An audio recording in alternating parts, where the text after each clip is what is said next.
Hello, good morning. Nasa sa itong programa. Dili kay ta makasubsub sa pag di kay ta updated kay na may emergency nga. Importante nga. Kina pero mas importante ni. So, nag-ingon diri sa yung title gracious gratitude should be what defines us. Here is one more quote that further clarifies Jonathan Edwards' work as it is from the late Clark Colson, founder of Prison Fellowship. This gracious gratitude for who God is also goes to the heart of who we are in Christ.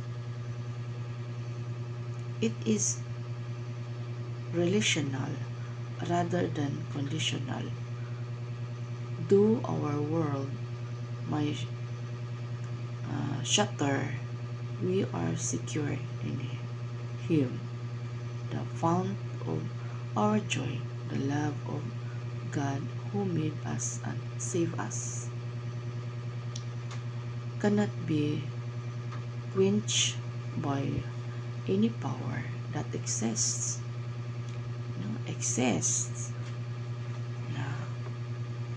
People who are filled with such radical gratitude are unstoppable, irrepressible, overflowing with what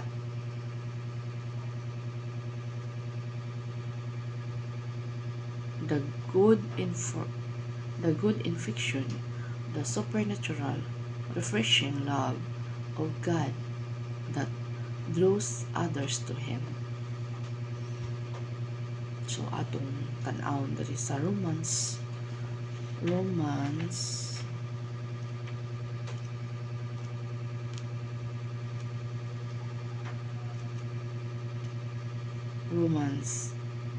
8 verse 28 to 39. Atong basahon. Nag-ingon diri. Nasayod kita nga ang tanang panghitabo ginabuhat sa Dios alang sa kaayuhan sa mga nagahigugma kaniya nga iyang mga pinili sumala sa iyang katuyuan. So ari sa ta og sa dito pa sa English, no, all together works for good.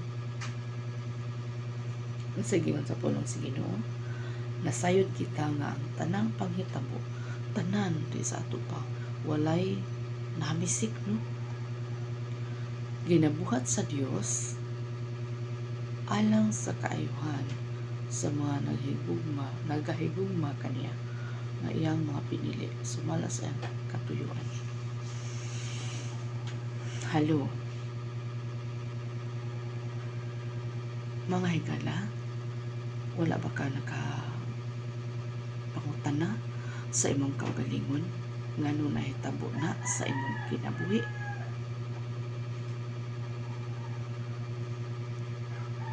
Kung wala pa ka nakapangalagad karon sa Ginoo, kung nakasugamak ka sa mga dili maayo nga mga panghitabo, ablihi karon imong kasing-kasing kay si Jesus Christ mosulod dihan napita sa imong kasing-kasing. Ablihi imong kasing-kasing aron si Jesus Christ mosulod sa imong kinabuhi. Ug ngano nga nahitabo na sa imong kinabuhi, basin nakalimot ka sa mga sugo sa Ginoo, sa mga tulumanon sa Ginoo, sa mga unsay ipabuhat sa Dios kanimo.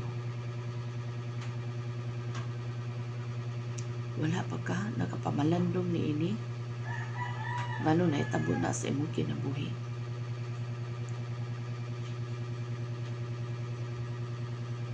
Usbo na ko pagbasa sa Romans 8 chapter 20 verse 28.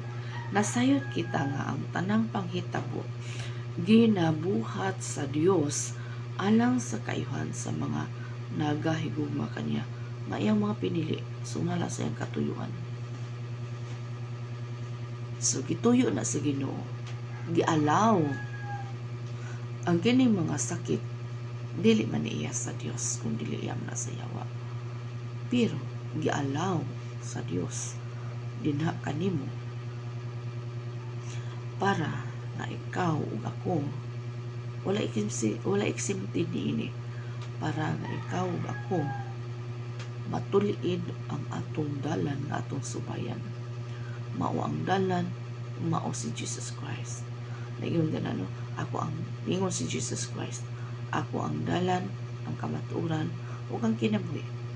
Walay makaadto sa Amahan gawas kung pinaagi kanako. Pinaagi kang Jesus Christ. Diba? Unsa man ang imong naagyan karon? Unsa man ang imong estilo sa kinabuhi karon? Gialaw na sa Ginoo para nga ikaw ug ako ang ato bang pamatasan ba? Ato bang batasan ba? Kausa ba? Dili na tinawhanon ko nila espirituhan.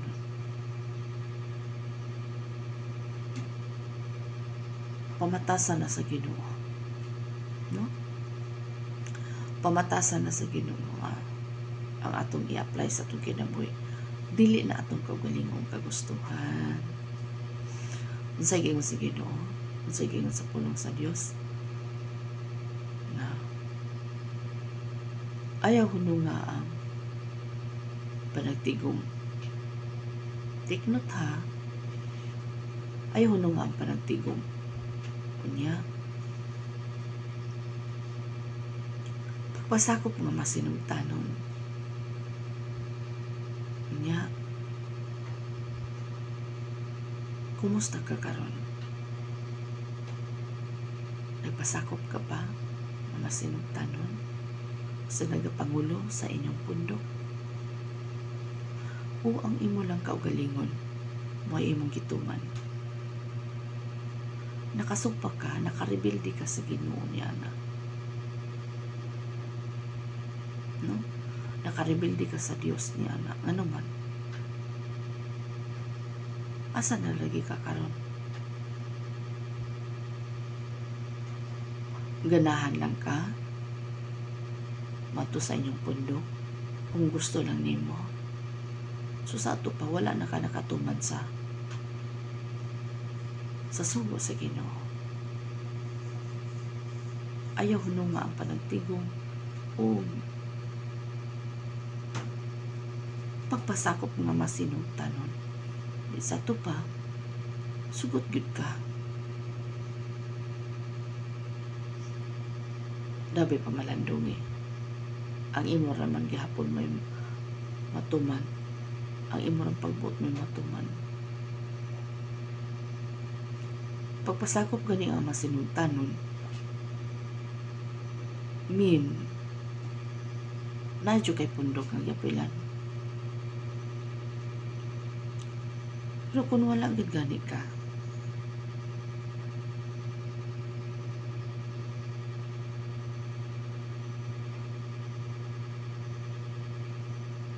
on and off ka,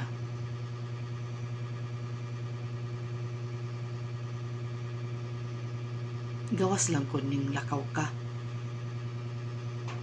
Nga nangita na po kag church dito sa imong gilakwan.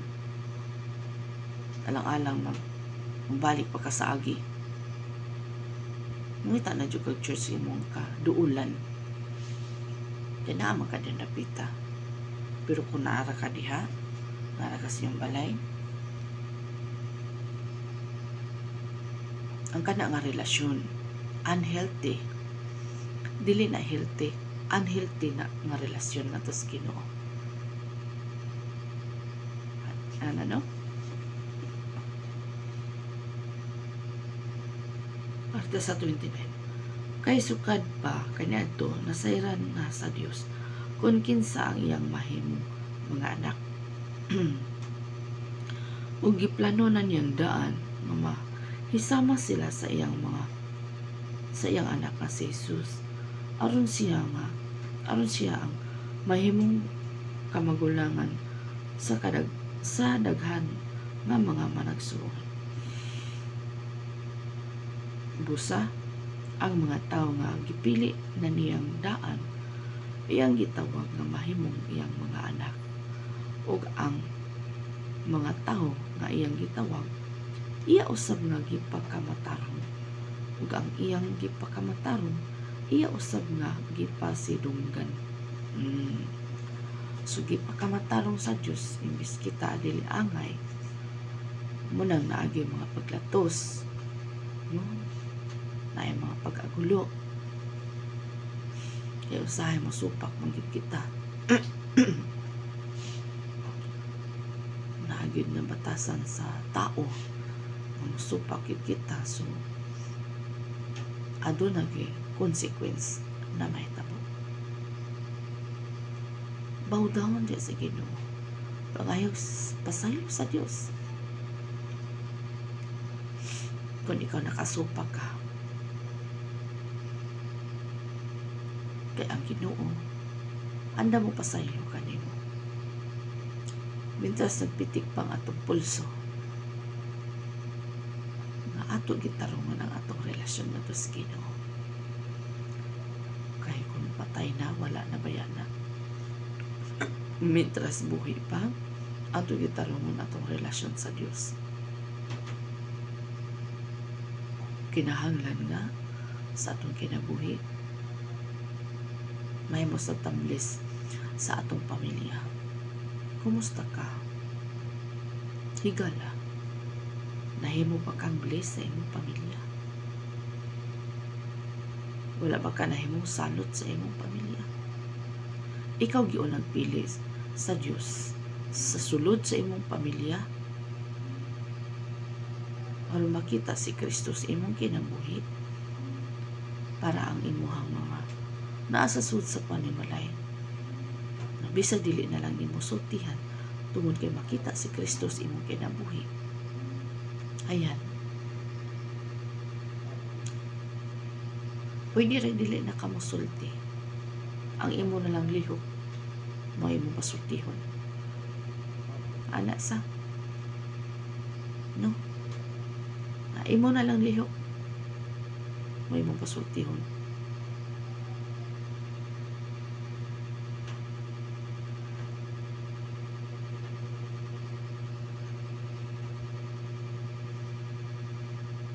Inana ka sayon, pero mag-agulo kita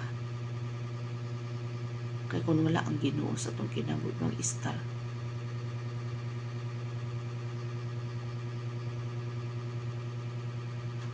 Kinahanglan mo istar gid ang Ginoo sa itong kinabuhi,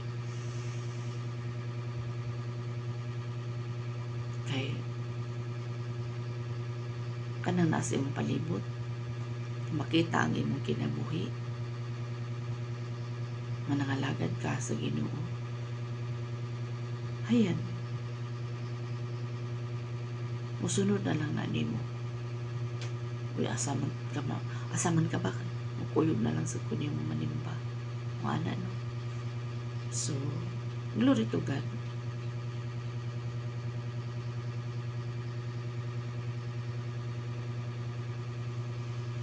Everything changes. Ito sige na. Kung nausab na ang tanan sa akong kinabuhi.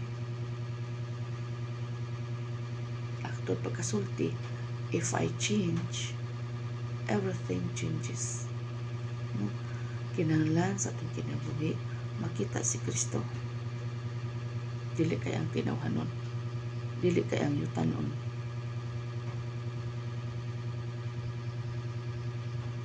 Kinahanglan nga si Kristo ang makita sa itong kinabuhi. dili ang atong pride. Kay kung pride ganina, wala gyud makakita nga naa ba si Kristo sa imong kinabuhi. Kung tinawhanon na ang imong kinaiya, dili espirituhanon, wala gyud makakita nga si Kristo naa sa imong kinabuhi. Hello, imo bang napamalandungan? Wala ba ka nagkayatak sa katungod sa uban? Palandong nibi. Ususiha ang imong kaugalingon. Wala ba ka naka apak sa katungod sa uban? Wala ba ka nakapasakit og tao? Take note ha, wala ra bagyo'y hakog makasulod sa gingharian sa Dios. Hello, imo bang nabati imong kaugalingon?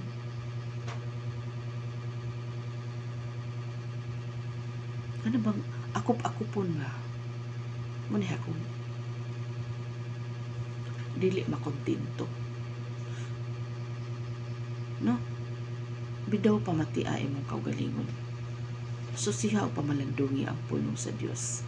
Walay makasulod sa gingharian sa Dios ang mga tao, mga hakog, mga dalo. Wala yun na. Walay luna. Gipanalanginan ka, dili para sa imong kaugalingon ko, dili gipanalanginan ka para sa uban. Panalangin ka para sa uban. So God bless.